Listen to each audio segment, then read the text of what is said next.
देखो आज का जो विषय वस्तु है वो क्या है? केंद्रक। तो अंग्रेजी में हम लोग क्या बोलते हैं? न्यूक्लियस। न्यूक्लियस। तो न्यूक्लियस और केंद्रक एक कोशिका में ठीक उसी प्रकार से है जैसे हमारे शरीर में हमारा दिमाग, हमारा ब्रेन, ठीक है।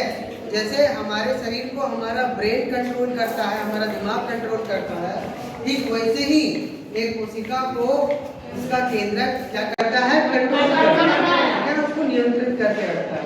उसके अंदर जितना भी क्रियाकलाप है उसको क्या करता है? पूरा करने में मदद करता है। तो देखो यहाँ पर हम एक चित्र बनाए हुए हैं, उसका चित्र है ये केंद्रक का चित्र है। तो ये केंद्रक का जो चित्र है इसमें केंद्रक के भाग के बारे में पढ़ेंगे कि केंद्रक में होता क्या क्या है, वो किस चीज से बना है। तो सबसे पहला जो बात है वो ये है कि केंद्रक जो है वो दो मेम्ब्रेन से मिल करके बना है। मतलब उसमें कितना मेम्ब्रेन होता है? दो। ठीक है, आउटर मेम्ब्रेन और इनर मेम्ब्रेन।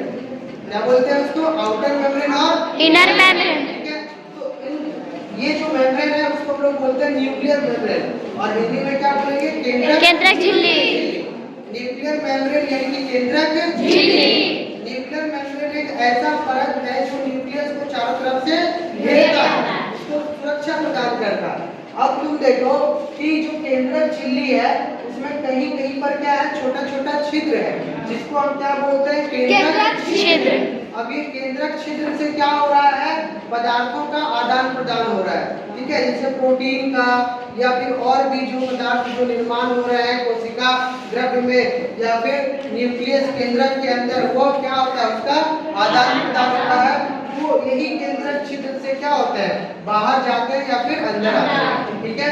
उसके बाद देखो सबसे जो जरूरी चीज है वो क्या है? केंद्रिका चालिका। तुम देख रहे हो धागे नुमा जो धागा की तरह जो एक जो रचना जो तुमको दिख रहा है, ये पूरा जाल दिख रहा है, इसको हम लोग क्या बोलते हैं? क्रोमेटिन चालिका। क्या कहलाएगा? क्रोमेटिन जालिका। और सबसे ज्यादा घनत्व वाला जो हिस्सा है, जो बहुत ही ज्यादा डेंस है, उसको हम लोग बोलेंगे केंद्रिका। क्या बोलेंगे?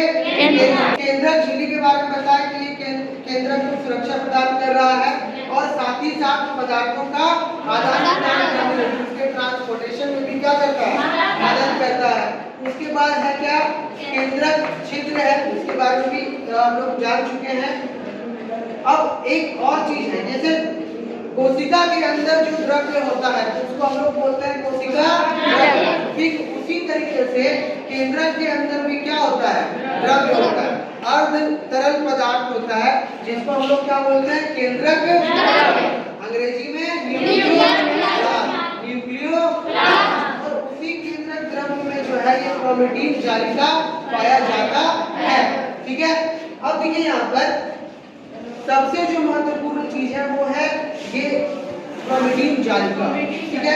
अब ये जो तुम्हारा क्रोमेटिन जालिका है, यह क्रोमेटिन जालिका दो चीजों से मिलकर के बना हुआ है ना। एक कहलाता है डीऑक्सीराइबोन्यूक्लिक एसिड, है ना, और दूसरा क्या हो गया? प्रोटीन।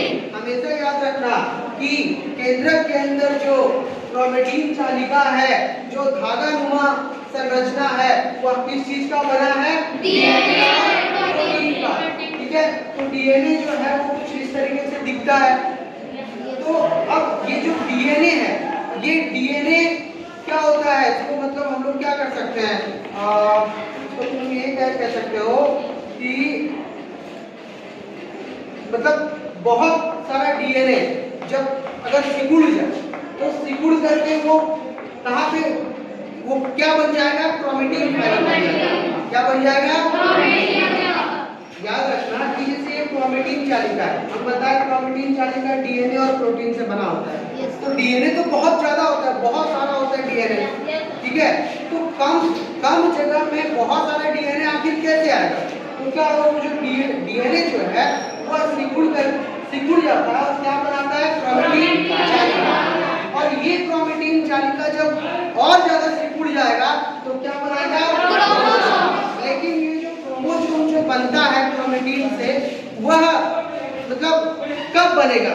जब कोशिका विभाजन होगा। कोशिका विभाजन होगा, यानी कि यहाँ पर देखो एक जो पुराना कोशिका है, ये जब कोशिका दो नए कोशिका को जन्म देगी तब क्या होगा, तब इसके केंद्रक के अंदर जो ये जो प्रोबेटिन चालिका है वह सिकुड़ करके क्या बन जाएगा, क्रोमोसोम बन जाएगा। तो ये क्रोमोसोम हमेशा केंद्रक के अंदर नहीं होता, केंद्रक के अंदर तभी यह क्रोमोसोम देखने को मिलेगा जब कोशिका विभाजन होता है। ठीक है, ऐसे ये जो है जब कोशिका विभाजन नहीं हो रहा होगा तब ये जो क्रोमोसोम है वह किस रूप में पाया जाएगा, प्रोबेटिन चालिका रूप में पाया जाएगा। ठीक है।